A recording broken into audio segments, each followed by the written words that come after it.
Армысыздар, эфирде кино бизнес бағдарламасы. Алдағы 25 минут ішінде киноиндустрия әлеміндегі тың жаңалықтар жайында. Сондай қазақстандық актерлар мен каскадерлар негізгі рөлдерді сомдаған ресейлік Тобол тарихи драмасы. Как приручить дракона анимациялық фильмінің 3-ші бөлімі мен қазақстандық Досье Тамады картинасы туралы айтатын боламыз. Студияда Алмас Тоғай, бүгін көретіндеріңіз.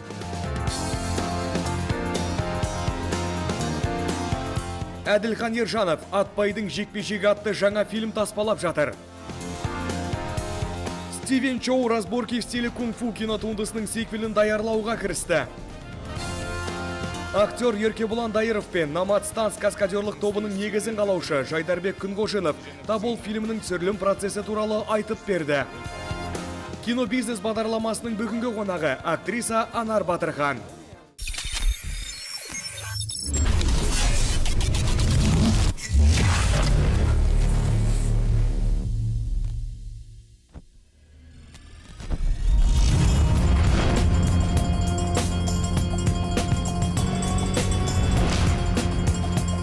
Қоюшы режиссер Әділхан Ержанов Атбайдың жекпе-жегі атты жаңа фильм таспалап жатыр.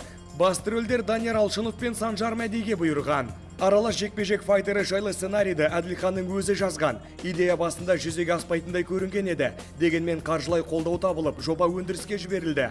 Фильмнің продюсері Серік Әбішев көптеген актерлардың тегін жұмыс істеуге келіскенін айтады. Өйткені олардың барлығы Ержановтың жобасына түскісі келген. Фильмде Әсел Садуақасова мен Динара Бақтыбаева да түскен. Әділхан Ержановтың сөзінше, оның хикаясындағы кейіпкер қатқан қағидаларға қарсы адам. Оның күллі өмірі күрестен тұрады. Бұл фильм тек спорт жайлы ғана емес. Басты рөлге Данияр Алшыновтың таңдалуы көпшілік үшін күтпеген жайт болғаны белгілі. Дегенмен бұл актер мен Әділхан Ержанов қуандық фильмінің түсірілім алаңында бірге тер төккен. Очкарик, ты крутой, да? Выходи. Я не тебя вызывал, я звал вон того парнишку. Парень, выходи, ты меня раздражаешь, выходи. Ладно. Тут и выбора-то нет. Одни слабаки никудышные. Поединок отменяется. Режиссер Стивен Чоу разборки в стиле кунг-фу кинотуындысының сиквелін даярлауға кірісті. Бұл жоба әзірге жоспарлығын үстінде екен. Чоудың өзі әйгілі хикаяның жалғасында режиссерлік тізгінді қолына алмақ. Киногер алдымен өзінің «Русалка 2» жобасын аяқтап шығуы тиіс.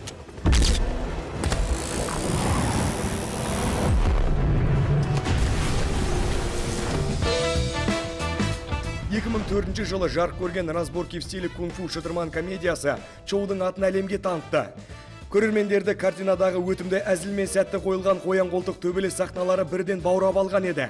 Лентада қытайлық шытырман фэнтезиге тән фильмнің кейіпкерлерін тым әсірелеп көрсету стилі бар. Бұл кино туындының өзіндік қолтаңбасы табысқа жетуінің басты кепілдігі болған еді. Чоудың сөзінше екінші фильм бұрынғының жалғасы емес, тиісінше оқиға желісі бүгінгі күні өрбейтін мұрагер хикаясы болмақ. Төп нұсқа картинада басты рөлді сомдаған Чоудың өзі сиквелдің шағын сахнасының бірінде ғана бой көрсетпек.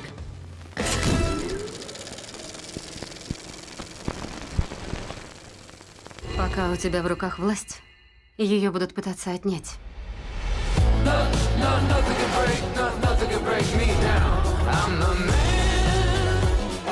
Ты стал еще жестче. Қазақстандық прокатқа власть саяси драмасы жол тартты. Картинада әйгілі қара рыцарь Кристиан Бейл ақштың вице-президенті Дик Чейнидің рөлін сомдады.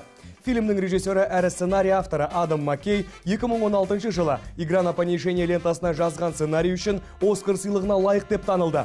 Фильм продюсерлерінің тізімінде Брэд Питтің де есімі кездесетінін айта кеткен жөн.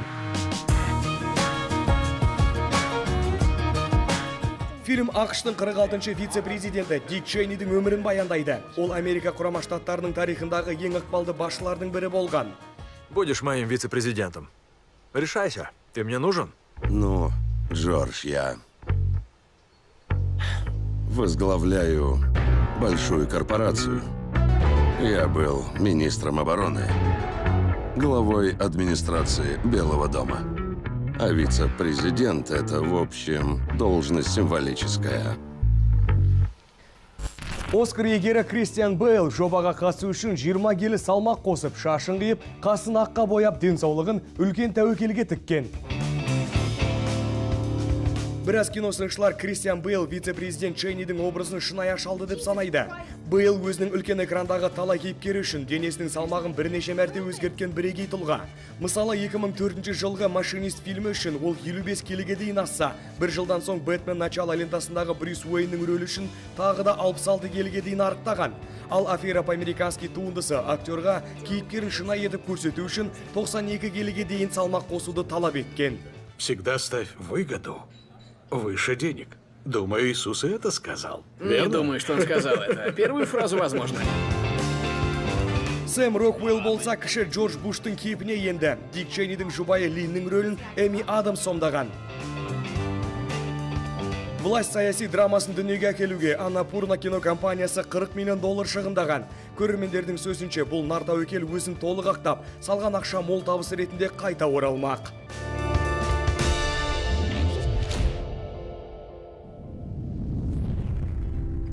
Эй, братец, ты куда?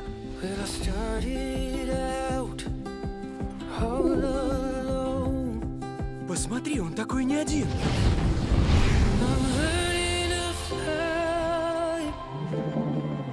Еще одна ночная фурия? Скорее, это светлая фурия. Дневная фурия. Да, пожалуй, твой вариант лучше. Кішкентай көрермендерді ағымдағы аптада «Как приручить дракона» анимациялық франшизасының 3-ші бөлімі қуантпақ. Картинаның басты кейіпкерлерін әлемге әйгілі кино майталмандары дыбыстаған. Мәселен, «Игра престолов» сериалының жұлдызы Кит Харингтон Эрет есімді кейіпкердің дауысын салды. Актер мансабын түбегейлі өзгерткен телехикаяда сомдайтын қатыгез Джон Сноудың образын мазақ қылғанды жақсы көреді.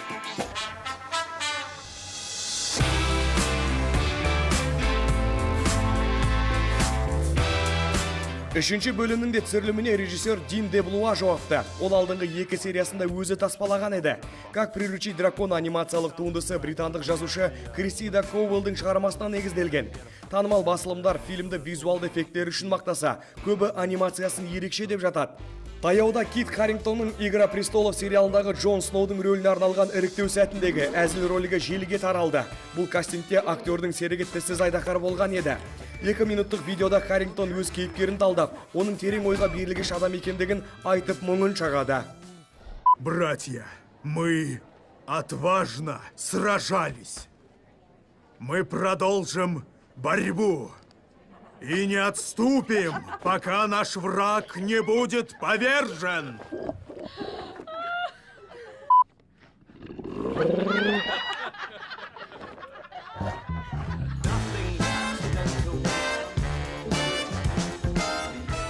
«Как приручить дракона» франшизасының 3-ші фильмінде басты кейіпкер Икинг Астридтен бірге Берг аралдарын билемек. Олар адамдар мен айдақарлар үшін нағыз жұмақ орнатқандай еді. Бірақ тіссіз айдақардың анасы Ақ Фурия келген сәттен бәрі басқаша болады. Оның ізін ала жаңа қауіп-қатер қоса жетеді. Енді Икинг сенімді серік айдақармен көне аңыздарда жиі айтылатын құпия жерді іздеуге бірге аттанбақ. Глядите-ка, кто здесь!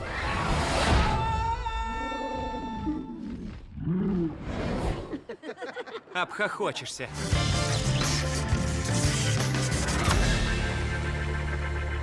Отандық кино сүйер қауым осы аптада үлкен экрандардан «Досье Тамады» деп аталған жаңа туындыны көре алады. Детектив пен сатираның элементтері бар картина Бейбарыс Жұманиязовтың режиссерлік дебюті. Сондай-ақ ол өзін фильмнің сценарий автор ретінде де танытты. Фильмдегі оқиға қанталап айтуған сәттен бастап үрбейді. Автор «Три билборда на границе Эббинга» Миссури туындыларын таспалаған Мартин Макдонахи мен Агата Кристидің романдарынан шабыт алса керек. Картина сюжеті бойынша ескі достар әрі бизнес серіктестер жасаған қылмыстар үшін 20 жыл өткен соң жауап бермек. Кейіпкерлердің бірінің туған күнінде бас қосқан жолдастар кешіргізушінің құйтырғы ойынына тап болады. Шыдырман жағдайлар әр кейіпкердің бет бейнесін барынша ашып, түрлі зұлымдыққа баруды білетін жан екендіктерін дәлелдей түспек.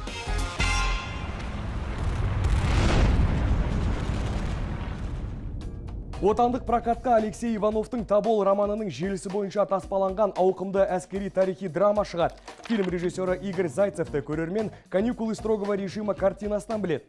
Лентадағы шайқастар, семсерлесу көріністері мен кадрдағы пиротехникаға қазақстандық номад каскадерлар тобы жауапты болған. Ал негізгі рөлдердің бірі Жоңғар ханының образын Еркебұлан Дайыров сомдады. Актер өз кейіпкерін Қазақстан ұлттық кітапханасының жоңғарлар туралы кітаптарынан зерттегенін айтады. Кинобизнес бағдарламасының түсірілім тобы тың туындының Алматыдағы премьерасына барып қайтты. Батя, я в рекруту записал. Чего? Дура! Решено все. Чего? Я в поход пойду, батя. Отходим! Марш, Семен, что вы мне позорите-то, а? Я вас прошу, идите домой.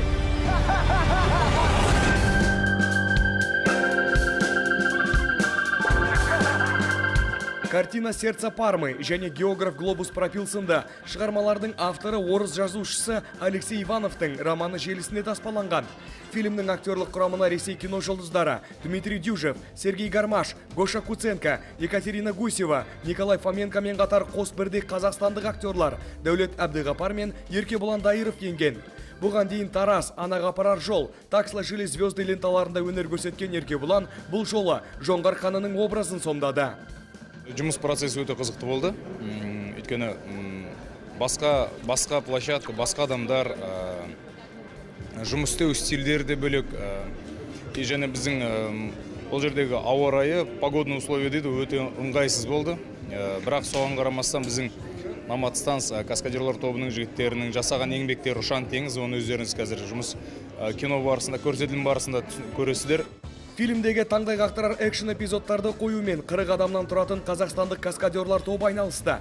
Барлық трюктердің мінсіз орындалуына жауапкершілікті 19 жыл бұрын Номад Станс ұйымының негізін қалаған әлемге әйгілі каскадер, Қазақстанның еңбек сіңірген қайраткері Жайдарбек Күнғожинов өз мойнына алды.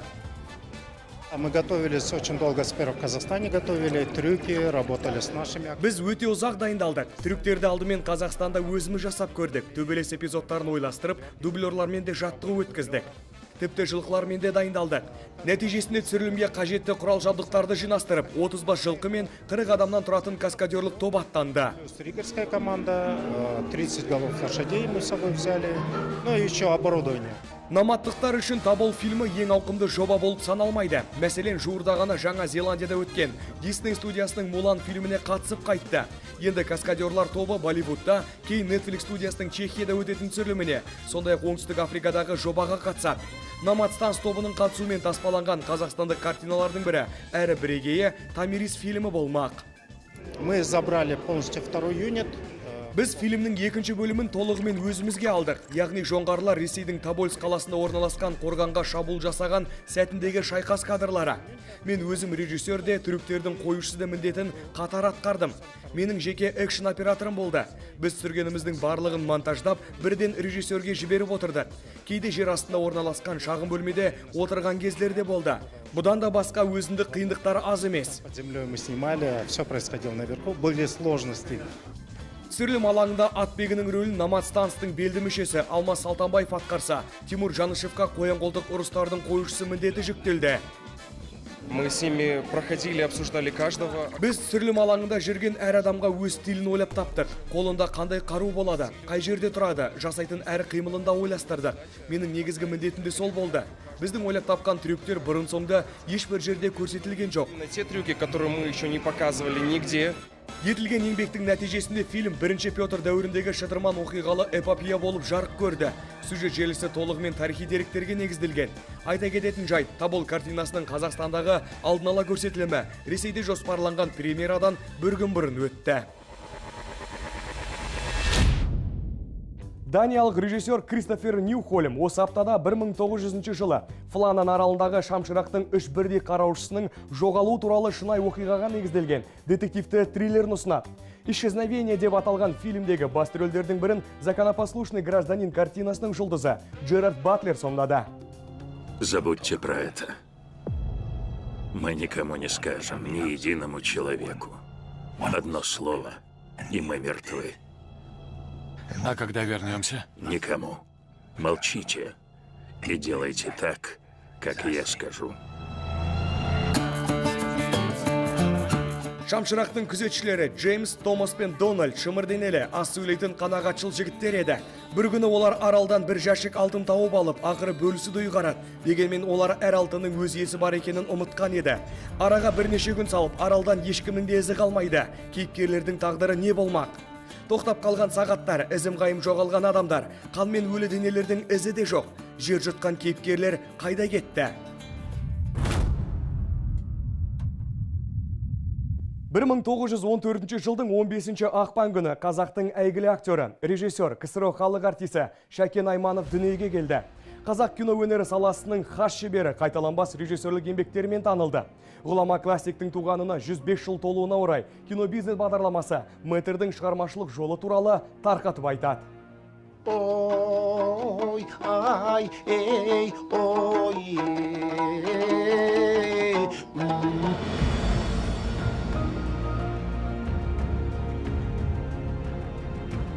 Ол 1933 жылдан бастап қазақ драма театрында тер төгіп 100-ден аса рөлді сомдаған.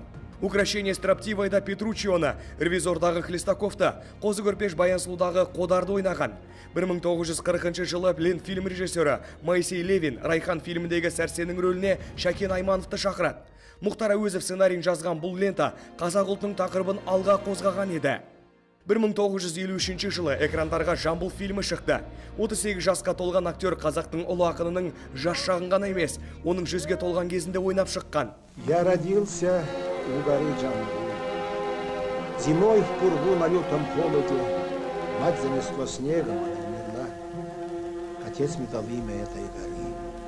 Вырос я в бедной юрте, спал на земле, на ветру и морозе. Это для вас, дети, страшная сказка.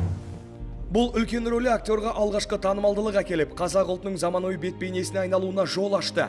Қазақ кино өндірісінің негізін қалап, оның дамуына да ықпал еткен Айманов өз дәуірінен озат туған тұлғаның бірі еді. Ол сан жылдар бойы елдегі кино ісінің өркендеуі үшін аянбай тер төкті. 1954 жылы үлкен экрандарға оның алғашқы режиссерлік жұмысы «Махаббат поэмасы» фильмі шығады. 15 жылдай уақыттың ішінде ол 10 шақты көркем фильм таспалап үлгерді. Бүгінде бұл картиналар ұлттық алтын қордың қатарына кіреді. 1953 жылдан өзі дүниеден озған 1970 жылға дейін Шәкен Айманов ұлттық киностудияның көркемдік жетекшісі болды. Және де актер, режиссер, сценарист ретінде өзі құрған Қазақстан кинематографистері одағында басқарып келді. Аймановтың шығармашылығы өз дәуірінің жаңашылдық лебімен, жандырлық санауландылығымен ерекше болатын. Оның фильмдерінің тек жартысы соғыстан кейінгі материалдармен дүниеге келген. Халықтар достығы секілді тақырыптар көп қозғалған. Талант актер ретінде оның өзі де кейіпкерлерін барынша шынайы ойнауға тырысатын еді. Тарихи революциялық атаманның ақыры фильмі оның ең ақырғы жұмысы. Келесі еңбегі қазақ әдебиетінің классигі Мұхтар Әуезовтің Абай жолы романын экранизациялау болуы тиіс еді.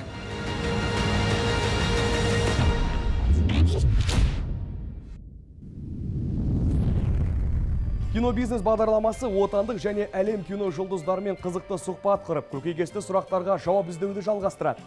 Бағдарламамыздың бүгінгі санында біз танымал видеоблогер, актриса, әнші Анар Батырханмен тілдесеміз. Олай болса, сөз кезегі әріптесім Бекболат Уәлиевте.